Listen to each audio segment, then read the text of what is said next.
নমস্কার, আমি উত্তম মাইতি বলছি নন্দীগ্রাম থেকে।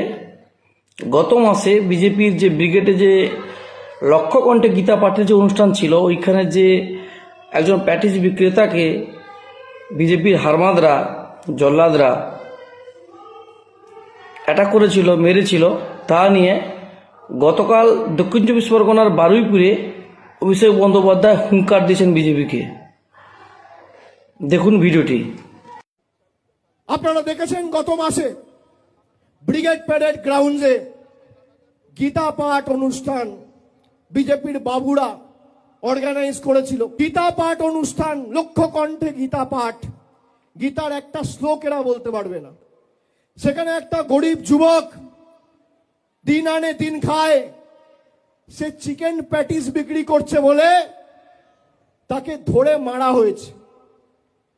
কেউ লাথি মারছে, কেউ হাতে মারছে, কেউ ডান্ডা দিয়ে মারছে, উদম পেটানো হয়েছে। কোথায় পেটানো হয়েছে? গীতা পাঠ অনুষ্ঠানে। তারপর পুলিশ যখন অভিযুক্তদের গ্রেপ্তার করেছে, এই বিজেপির নেতারা সেই অভিযুক্তগুলোকে যারা বেল পেয়ে জেল থেকে বেরিয়েছে তাদের মালা পরিয়ে বরণ করেছে। এই হচ্ছে বিজেপির হিন্দুত্ব। যারা গীতার অনুষ্ঠানে একটা যুবকের উপর চিকেন প্যাটিস বিক্রি করে বলে হামলা চালিয়েছে, তাদের কাছে বাংলার কোনো মানুষকে হিন্দুত্ব শিখতে হবে না। তার কারণ আপনি যদি সত্যি গীতা পড়ে থাকেন, গীতার পঞ্চম অধ্যায় 18 নম্বর শ্লোক শ্রীকৃষ্ণ স্বয়ং বলছে, বিদ্যা বিনয় সম্পন্নে ব্রাহ্মণে গবি হস্তিনী সুনিচৈবা স্বপাকে চা পণ্ডিতঃ সমদর্শিনঃ। তার মানে একটা কুকুরের মধ্যেও আমি ভগবান শ্রীকৃষ্ণ বিরাজমান, একটা গরুর মধ্যেও আমি বিরাজমান, একটা পিঁপড়ের মধ্যেও আমি বিরাজমান, আর মানুষের মধ্যেও আমি বিরাজমান। সে গীতা পাঠের অনুষ্ঠানে একজন যুবককে চিকেন প্যাটিস বিক্রি করে বলে মারছে, এর জবাব বাংলা দেবে না?